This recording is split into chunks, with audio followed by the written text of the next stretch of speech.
Chapter 5. Down at Hove.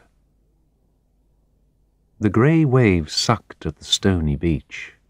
The horizon was a misty blur. Dick walked along the seafront into a stiff, cold wind.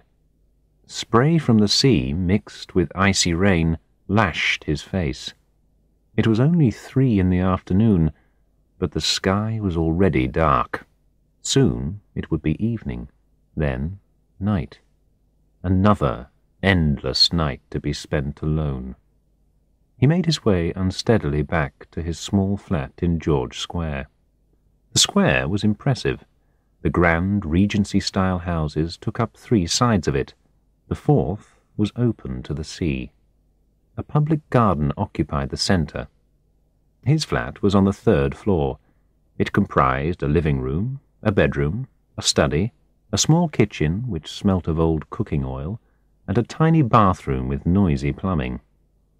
It was cramped and depressing. But it was anonymous, and it was cheap. Dick had rented it from a friend of his sister Maureen, soon after leaving Sally 3 months previously. As autumn turned slowly to winter in Hove, Dick's despair grew deeper. The days were a succession of self-hatred, drinking, and nightmare sleep. Each morning he woke at 4, then struggled to find sleep again. By the time dawn came, he had fallen into a deep slumber, and only woke again at 11. He got into the habit of taking lunch in a cheap Spanish restaurant on the high street. They served an oily paella with a red house wine which tasted like antifreeze fluid. The main attraction was the waitresses, who were young and attractive, and obviously available for other services if required. He had only once invited one of them back to his sad flat. He decided not to repeat the experiment. Sex without commitment was not his style. After lunch, he would take his walk along the seafront, gloomy in its winter mood. The sea was always grey or brown, almost always rough and threatening.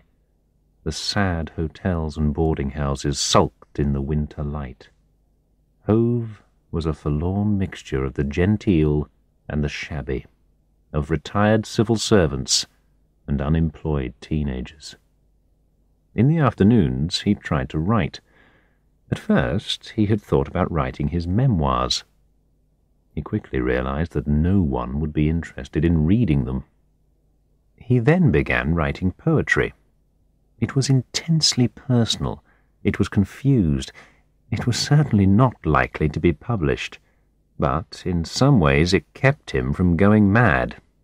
In the evenings, he would drink steadily until he fell into a deep sleep. More than once he woke in the middle of the night to find himself still slumped in his armchair. The days were a blur, lacking any focus, any purpose, anything to look forward to. He rarely received anything through the post except advertisements and bills, but one morning he was surprised to find a letter with an Indian stamp on it. Sally had sent it on from Cambridge. He recognized the neat handwriting as Ramu's.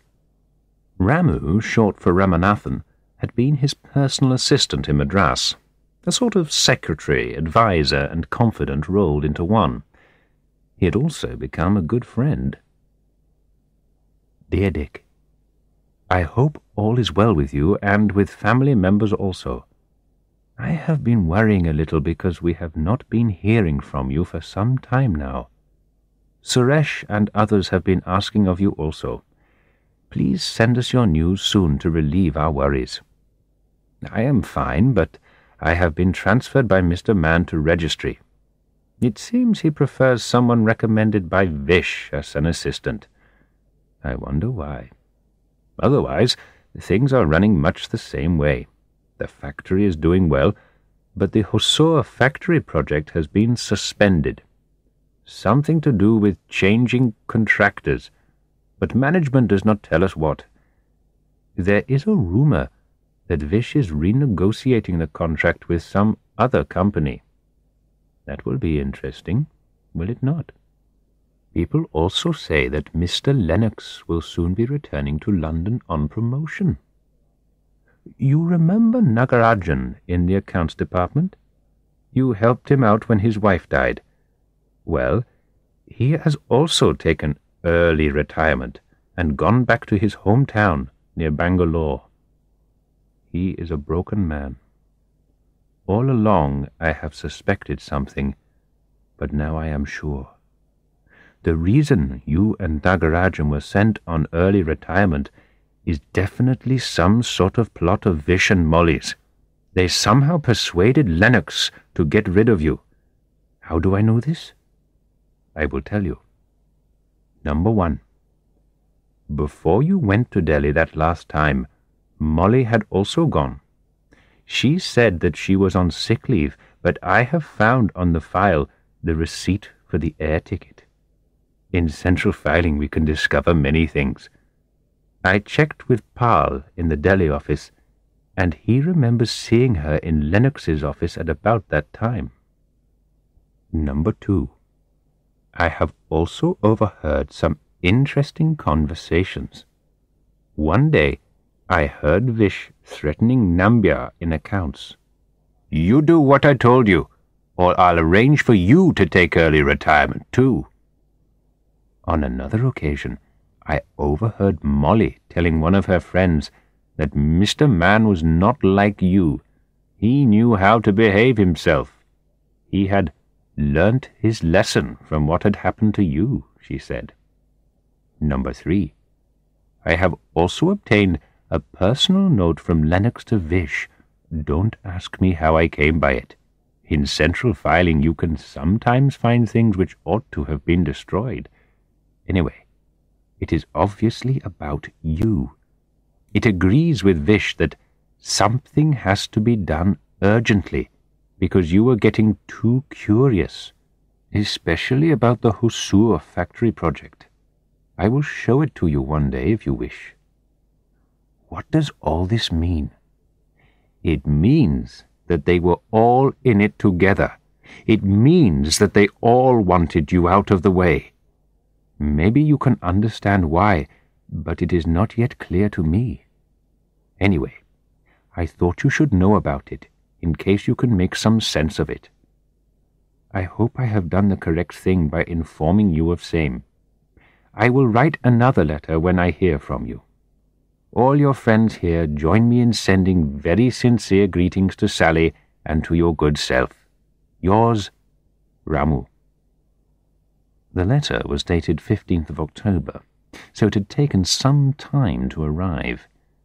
Dick made himself a cup of coffee and took it to the big window overlooking the square. It was raining, and a lone traffic warden sticking fines on parked cars was the only sign of human life. Dick read the letter again, then reread it. He sat reflecting on its contents, thinking back to the time of his retirement.